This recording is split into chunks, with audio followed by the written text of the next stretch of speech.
GNCT 2021 bill के खिलाफ जल्द ही सुप्रीम कोर्ट का दरवाजा खटखटाने वाली है। इसके लिए लीगल टीम से तजावीज़ ली जा रही है। वाज़ेह है कि एनसीटी तरमीमी बिल दोनों पार्लियामान से मंजूर कर लिए गए हैं। चंद रोज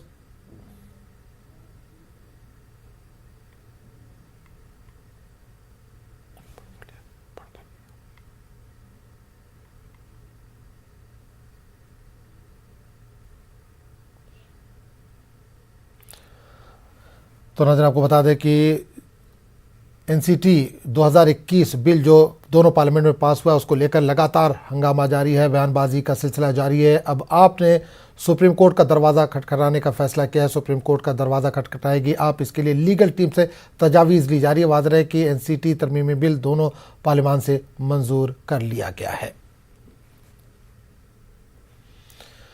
चंद रोज कल बिहार असेंबली में हंगामा और पटना की सड़कों पर आरजेडी कारकुनान की पुलिस के साथ झड़प के बाद आज तेजस्वी यादव ने प्रेस कॉन्फ्रेंस की। इन्होंने नीतीश कुमार को सख्त तनकीद का निशाना बनाया। तेजस्वी यादव ने कहा कि बिहार में नज्म व नस्क की हालत बदतर हो गई है, अफसरशाही का राज है, अब नीतीश कुमार अपने आखिरी दिन गिन रहे हैं। और बहस का स्तर सरकार के मंत्रियों ने इतना गिरा दिया है जो आप सब लोग देख सकते हैं। सारा ऑन रिकॉर्ड है, फुटेज है, सब कुछ है। जिस प्रकार से पूरे सदन में बंदूक के नोक पर जो बिल पेश कराया गया, उन अधिकारियों को नीतीश कुमार क्लीन चिट दे रहे हैं।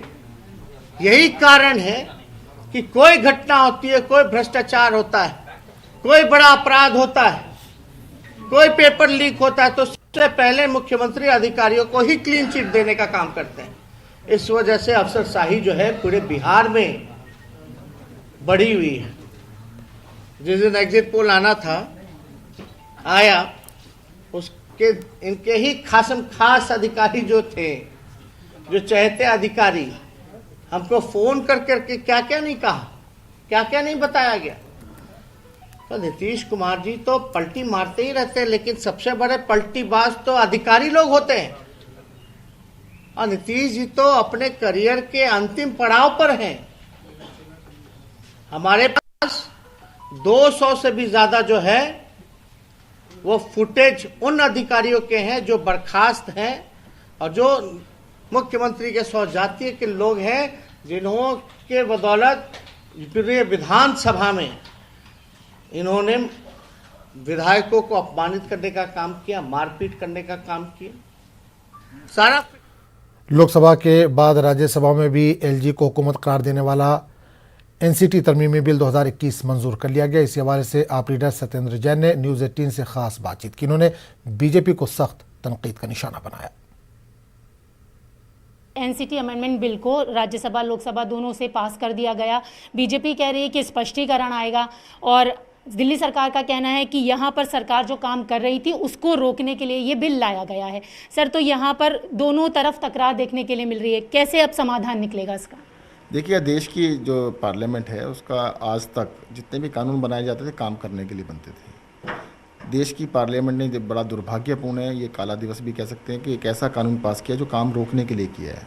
आप एनसीटी एक्ट को क्लियरली पढ़ लीजिएगा, उसमें साफ साफ लिखा है दिल्ली सरकार जो भी काम करेगी उस काम को इम्प्लीमेंट करने से पहले एलजी साहब के पास भेजेगी। अब एलजी साहब के पास तो कई ऑप्शन है, वो चाहें तो उनको लगता है कि बात नहीं करने दो तो वापस भेज देंगे, भी कर लो। उनको लगता है कि नहीं इसको रोकना है तो अपने पास लेके बैठ जाएंगे, उस पर कोई क्वेरी लगा देंगे, क्वेश्चन पूछ लेंगे कि भाई बताओ जी ऐसे क्यों कर रहे हो, वैसे क्यों कर रहे हो, महीनों निकाल देंगे। और चाहे तो वो इनडेफिनेटली हमेशा के लिए उसको पॉकेट वीटो करके रख लें अपने पास।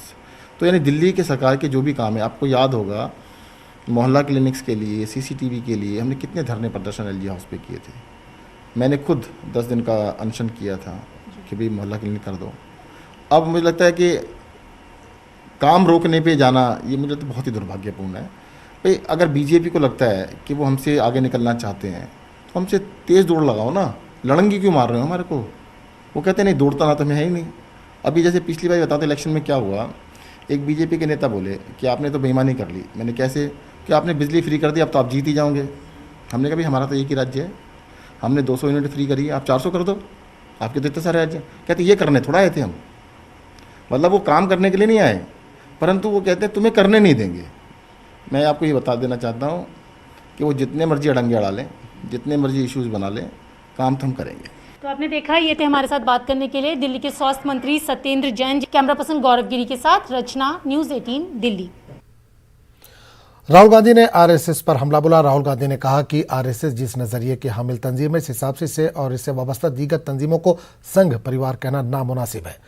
राहुल गांधी ने अपने ट्वीट में कहा कि मेरा ख्याल है कि आरएसएस और मुतल्लिका तंजीमों को संघ परिवार कहना सही नहीं है। परिवार में ख्वातीन होती हैं, बुजुर्गों के तई एहतराम होता है, रहमदिली और मोहब्बत का जज्बा होता है, जो आरएसएस में नहीं है। अब आरएसएस को संघ परिवार नहीं कहूंगा।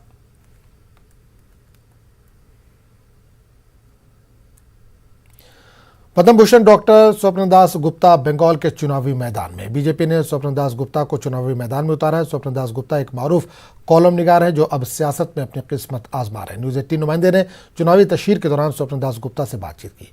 आजकल स्वप्न दास गुप्ता का दिया गया नारा भूल सकते हैं, अपना नाम नहीं भूलेंगे, जय श्री राम, बंगाल में काफी मकबूल हो रहा है। Super player in television debates and a wonderful columnist. We have with us Swapan Das Gupta in a different turf altogether in Bengal, in Tarokesha, where he is contesting. Swapan Babu, just tell us that how is the feel? You know, it's a different battlefield here. It's a very, very different battlefield, not only because it's electoral politics, but also because a large part of the constituency is in rural Bengal. And rural Bengal has a very different sets of problems, issues, concerns which are there. But some of them, you know, and even sometimes it refers from village to village. So these are issues which. It's been stated in the slogans, as I see, that, you know, we'll forget our own name but not Jai Shri Ram. Yeah, this is why this is used? You see, this is a adaptation from an old slogan which we said we'll forget our father's name but we won't forget Vietnam, and that used to be there in my college days. I think sometimes in Bengal there's a tendency to adapt slogans to different situations, and this is one of them. But Vietnam turns into Jai Shri Ram, right? Vietnam turns into Jai Shri Ram, and I think that's, in a sense, it encapsulates the transition which has happened in West Bengal to some extent. I think, and you are quite right in pointing out to this slogan as being an example of the profound change which is taking place in West Bengal. It has been stated that you all are outsiders, and this is a fight between Bengali versus Bahari. So you are Bahari in the state as well as in the constituency. See, this is a very easy sort of accusation to put forward. I have an identity as an Indian, as a Bengali. God knows what other identities we have. We have multiple layers of identities, and suggest that any identity can be reduced to what is convenient for Mamata Banerjee is to my mind. Bengal is today an issue which concerns the rest of India, which concerns Bengal itself, which is the growing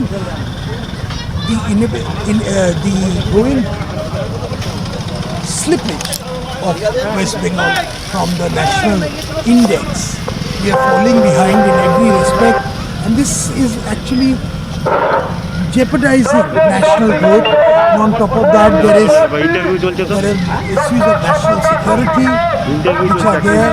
So all the issues which are taking place in Bengal are really have a national dimension. They have an eastern region dimension. Polarization is something which you all are using, that's been accused by also the opposition. Did you see any evidence of us using any form of hatred or anything like that? There's none of that involved in this campaign. We are basically approaching people talking about their self-respect as Bengalis, their self-respect as Hindus, their self-respect as ordinary citizens. It's the battle against corruption, which is a very, very important thing. The state has experienced corruption on a magnitude which has not been seen since its creation. As you can see, there's bumps in the road and the way, the trees are coming in. Still, Swapan Das Gupta in a very different battleground, first time in his election battle on ground, is very confident and has given a new slogan that Bhulte Pari Nijer Naam, Bhulbo Na To Jai Shri Ram, which goes with a very old slogan, Tomar Naam, Amar Naam, Vietnam, Vietnam. This is Kamalika Sengupta with Shubho Broto for News 18 from Hooghly. खबरों का सिलसिला जारी रहेगा, लेकिन एक छोटे से वक्फे के बाद अनिल देशमुख ने परमबीर सिंह के जरिए उन पर लगाए गए इल्जामात की जांच की अपील की है। वज़ीर आला उद्धव ठाकरे से हुई मुलाकात के बाद अनिल देशमुख ने ट्वीट करते हुए सीएम के नाम एक खत लिखा, जिसमें उन पर लगाए गए इल्जामात की जांच करके सच्चाई सामने लाने की अपील की है। खुद कहा है ना, जांच करो। गृह मंत्री हमारे अनिल देशमुख जी ने ये खुद कहा है, एक्स पुलिस कमिश्नर ने जो लेटर लिखा है मुख्यमंत्री साहब को और जो एलिगेशंस किए हैं उसकी पूरी जांच होनी चाहिए। और हमें सबको लगता है अगर जांच होगी तो जैसे गृह मंत्री कहते हैं कि दूध का दूध पानी का पानी हो जाएगा, और दूध में किसने पानी मिलाया है परमबीर सिंह के, वो भी पता चल जाएगा। लेकिन राउत साहब, जब तक ये पूरी प्रक्रिया पूरी नहीं होती तब तक गृह मंत्री को कोई जरूरत नहीं रहने की जरूरत। महाराष्ट्र में न्याय प्रक्रिया बहुत ही पारदर्शक है, मुख्यमंत्री की निगरानी भी होती है ऐसे कामों में, तो मुझे लगता है अब उसकी कोई जरूरत नहीं है। पहले हम इस बारे में शायद सोचते थे, लेकिन जिस प्रकार से विपक्ष इस पूरे मामले में एक गंदी राजनीति कर रहे हैं, तो हमें लगने लगा है कि इस गंदी राजनीति का शिकार हमको नहीं होना चाहिए, नहीं तो ये एक परंपरा हो जाएगी। महाराष्ट्र के नायब वज़ीर आला अजीत पवार के मुताबिक वज़ीर आला ने गवर्नर से मिलने का वक्त मांगा था। इन्होंने मजीद कहा कि रियासत के महाविकास अघाड़ी हुकूमत अक्सरियत में है, इससे कोई खतरा नहीं है। अजीत पवार ने परमबीर सिंह खत मामले में शफाफ जांच की यकीन दहानी कराई है। आज मुख्यमंत्र्यांनी गव्हर्नर साहेबांना वेळ पण मागितली होती। मुख्यमंत्री आणि काही आम्ही मंत्री आणि तिन्ही पक्षाचे प्रमुख म्हणजे शिवसेना, राष्ट्रवादी काँग्रेस आणि काँग्रेस असे एकत्र गव्हर्नर साहेबांना पण भेटून साधारण एकंदरीत जो काही सध्याचा माहोल आहे आणि एकंदरीत जे कामकाज चाललेले त्याबद्दलची माहिती तिथे ठिकाणी दिली जाणार होती, पण ते आउट ऑफ स्टेशन असल्यामुळं ते त्यावेळेस आता वेळ देतील त्यावेळेसची ती वेळ आपल्याला त्यांना भेटायला मिळेल। नेहमीच असं काही झालं तर स्वतः राज्याचे जे प्रमुख असतात ते गव्हर्नरांना भेटत असतात, बोलत असतात, ही आजपर्यंतची प्रथा आहे। आज या सरकारला पूर्ण बहुमत आहे, सगळे आमदार सरकारांची म्हणजे ज्या तिन्ही पक्षाचे आमदार आणि मित्रपक्ष हे सरकारच्या पाठीशी आहे। जो भी मामला है वो बहुत गंभीर है, उसमें जरूर ध्यान देना चाहिए। अनिल देशमुख जी को जो बोलना था उन्होंने स्टेटमेंट किया है, अभी उसके बारे में राज्य के प्रमुख के नाते हमारे चीफ मिनिस्टर ने डिसीजन लेना है। महाराष्ट्र कांग्रेस के सीनियर लीडर नाना पटोले ने गवर्नर हाउस को बीजेपी का दफ्तर करार दिया। इन्होंने बीजेपी लीडर देवेंद्र फडणवीस पर बीजेपी के दौरे इख्तियार में आरएसएस की झोली भरने का इल्जाम भी लगाया। भवन तो अब बीजेपी का कार्यालय बन चुका है। उनका जो राज्यपाल जी का मकसद भी सब लोगों को समझ में आ गया है, और ये महाराष्ट्र में पहली बार हुआ है इस तरह से बीजेपी के राज में ये सब हो रहा है। बीजेपी इसको राज्यपाल भवन को खुद उसको यूज़ कर रही है, और ये लोकतंत्र के लिए अच्छी बात नहीं है। और झूठे आरोप लगाकर राष्ट्रपति राजवट की मांग करने का काम वो जो कर रहे हैं, और राज्य को महाराष्ट्र को बदनाम करने का जो काम कर रहे हैं, महाराष्ट्र की जनता इनको कभी माफ़ नहीं करेगी। सर, आपके क्वेश्चन जिस तरह से देखा होगा, देवेंद्र फडणवीस ने कहा है कि जिस तरह से वसूली मामले में कांग्रेस का नाम घसता जा रहा है, तो उनके बयान को किस तरह की कांग्रेस भी कहीं ना कहीं वसूली में शामिल है? सर, अब वसूली में फडणवीस बहुत एक्सपर्ट है। जब उनकी सरकार थी महाराष्ट्र में, देश में सरकार में तो क्या हो रहा है, किसको हिस्से मिल रहा है, न मोदी की और अमित शाह के राज में हम दो हमारे दो चल रहे हैं। वैसे महाराष्ट्र में जब फडणवीस की सरकार थी तब आरएसएस को ज़्यादा से ज़्यादा हिस्सा जनता के पसीने का पैसा लूट कर उनको दिया गया है। सभी मंत्री के पास आरएसएस के लोग रखे गए थे, खुद सीएमओ में भी आरएसएस के लोग रखे गए थे, पूरी फैसिलिटीज उनको दी गई थी। फिर ये लूटपाट जो रखी गई थी, तो लूटपाट में वो एक्सपर्ट है और वो कांग्रेस के ऊपर एलिगेशन लगाते हैं। कांग्रेस ने देश को बनाया है, बुरे समय में देश को खड़ा किया है। आज मोदी और अमित शाह देश को बेच रहे हैं। बीजेपी ने नाना पटोले के इल्जाम को बेबुनियाद करार दिया। बीजेपी के मुताबिक गवर्नर पर कांग्रेस की तनकीद का जवाब देना गैर जरूरी है। ऐसे सवालों का जवाब देना मैं समझता हूं कि ये राजनीति जनतंत्र की भद्दी मजाक होगी। कि आप कह रहे हैं कि आपकी न्याय व्यवस्था पे विश्वास नहीं, आप ये कहते हैं कि राजभवन पे विश्वास नहीं, तो विश्वास किस पे करना है भाई? आपका विश्वास सचिन वाजे पे है। आपके लिए राज्यपाल महोदय के पद से भी सचिन वाजे महत्वपूर्ण है। तो मुझे लगता है कि ये तो बहुत आश्चर्यजनक बातें हैं और ऐसे बातों का जवाब भी देना ये भी एक गलत काम हो जाएगा। अब हिंदुस्तान बैरून ममालिक को कोरोना वैक्सीन नहीं देगा। अब घरेलू मांग पूरी करने पर हुकूमत की तवज्जो मरकूज रहेगी। अगले कुछ महीनों के लिए हिंदुस्तान कोरोना वैक्सीन के बरामदात पर रोक लगाएगा। ताहम भारत दीगर ममालिक को कोरोना वैक्सीन देने के वादे को पूरा करेगा। भारत में कोरोना वायरस के बढ़ते मामलों को देखते हुए यह फैसला लिया गया है।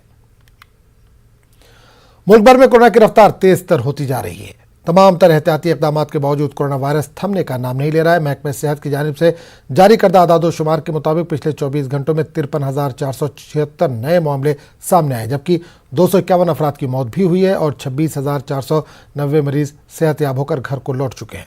मुल्क भर में कोरोना की मजमूई तादाद 1,17,87,534 हो गई है, जबकि अब तक 1,60,692 अफराद की मौत हो चुकी है, जबकि 3,95,192 एक्टिव केसेस हैं। पुणे और मुंबई में बुध के रोज कोरोना वायरस के मुतादिद मामला सामने आए हैं, जिसने महाराष्ट्र को कोरोना के मामलों में एक नई बुलंदी पर पहुंचा दिया है।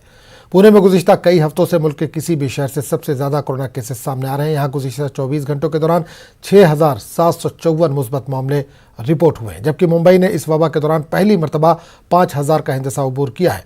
महाराष्ट्र में जो पहले ही मुल्क में हर 5 में से एक मुस्बत सूरत-ए-हाल का हामिल है, मजमूई तौर पर 31,855 नए केसेस सामने आए, जो कि एक नया रिकॉर्ड है।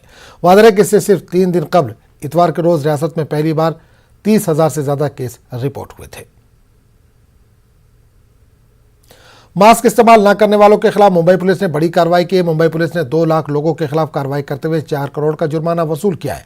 मुंबई में कोरोना में लगातार इजाफा हो रहा है, लेकिन इसके बावजूद लोग बिना मास्क के घूमते नजर आ रहे हैं। बिना मास्क घूमने वालों के खिलाफ पहले बीएमसी कार्रवाई करती थी, लेकिन 20 फरवरी से मुंबई पुलिस को इसकी जिम्मेदारी दी गई है, जिसके बाद से मुंबई पुलिस ने सख्ती करते हुए 2 लाख लोगों पर जुर्माना आयद किया है। शासन के आदेश के अनुसार पब्लिक प्लेस में मास्क पहनना जरूरी है और 20 फरवरी से बिना मास्क रहने वाले के ऊपर फाइन करने की कार्रवाई करने के अधिकार मुंबई पुलिस को भी दिए गए हैं। 20 फरवरी से लेके अब तक करीब 2 लाख लोगों के ऊपर ये कार्रवाई हुई है और इसमें 4 करोड़ रुपए की फाइन कलेक्ट हुई है और इस फाइन अमाउंट जो है इसमें से 50% MCGM को दिया जाएगा और 50% पुलिस कल्याण एक्टिविटीज़ के लिए इस्तेमाल किया जाएगा। एक जीनियस की पहचान छोटी उम्र में ही हो जाती है। ये अपना कमाल छोटी उम्र से ही दिखाना शुरू कर देते हैं। नेटवर्क 18 की खास पेशकश बायजूस यंग जीनियस में हमने आपको मिलवाया कुछ ऐसे ही करामाती बच्चों से। इस बच्चे का हौसला बढ़ाया हमारे खास मेहमानों ने। इन कमाल के बच्चों और कुछ अनदेखे पहलुओं को देखना ना भूलें बायजूस यंग जीनियस में।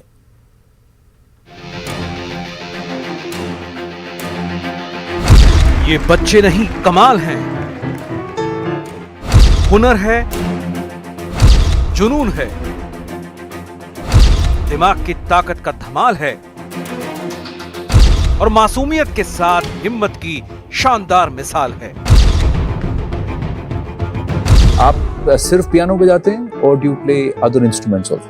I play drums, ganjira, tabla, mridangam, tawil, ghatam, and timpani, marimba, xylophone, guitar, bass guitar, and merlin, mandolin, siaruan, droli, sibo, and harpeggi, harmonica and melodica, and I play the flute, and I'm learning violin and nadaswaram. Beats तो ये गिना चुके हैं। Steven जो है 450 beats पर minute बजाते हैं, यानी कि हमारा एवरेज हार्ट रेट जो है वो 72 बीट्स पर मिनट होता है। 6 times your heart rate. Triple title का मतलब अंडर 15 गोल्ड, अंडर 18 गोल्ड और अंडर 21 में भी गोल्ड। अंडर 21 में भी गोल्ड? हाँ। तो यानी अपने से बड़ों को आपने हराया। हाँ। Odisha is located in the eastern coast of India. Now I'll say some major rivers of Odisha.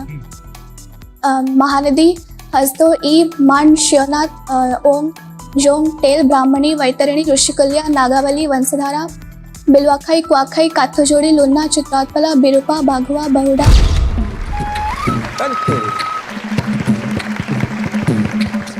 ये वो यंग जीनियस हैं जो घबराते नहीं हैं। दिग्गज कोई भी हो उसे अपना फैन बना लेते हैं। फ्लूट में तुम फ्लटर कर सकते हो?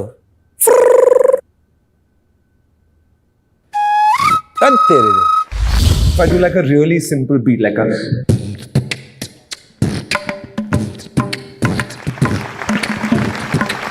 तुमने माखन खाया? पक्का? झूठ? इधर आओ। ये हांडी किसने तोड़ी? उसने तोड़ी? तुमने कुछ नहीं किया? हाँ?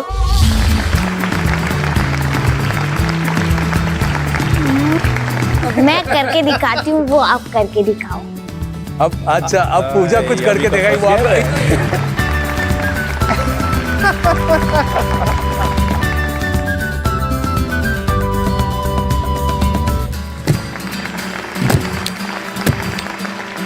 अरे वाह। 29th September 2017. Friday. How do you know that? How is that possible? जो बड़े सोच नहीं पाते वो ये बच्चे कर दिखाते हैं। कच्ची उम्र में पक्के इरादे, कम उम्र में बड़ी सोच ही तो उन्हें भीड़ से अलग करती है। मुझे लगता है कि आप जिंदगी में जो भी करो, लाइफ में आप जहां भी पहुंच जाओ, if you're not a nice human being first now, then there's no point achieving anything.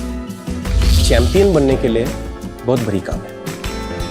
Olympic champion बनने के लिए बहुत मशहूर फिटनेस चाहिए, थोड़ा सा टेक्निकल भी चाहिए, मगर मेंटल फिटनेस और इमोशनल फिटनेस इस पे बहुत ध्यान देना पड़ता है।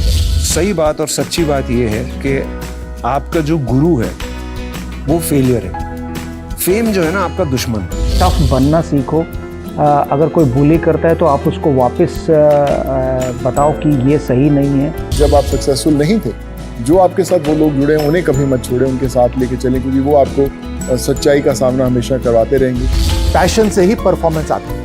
अपनी जिंदगी की हर मुश्किल को अपने डांस में, अपने अभिनय में डेवलप करती रहो। यंग जीनियस एक शो नहीं, शुरुआत है।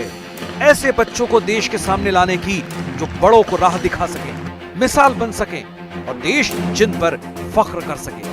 देखिए कमाल के किड्स के और भी अनदेखे पहलू।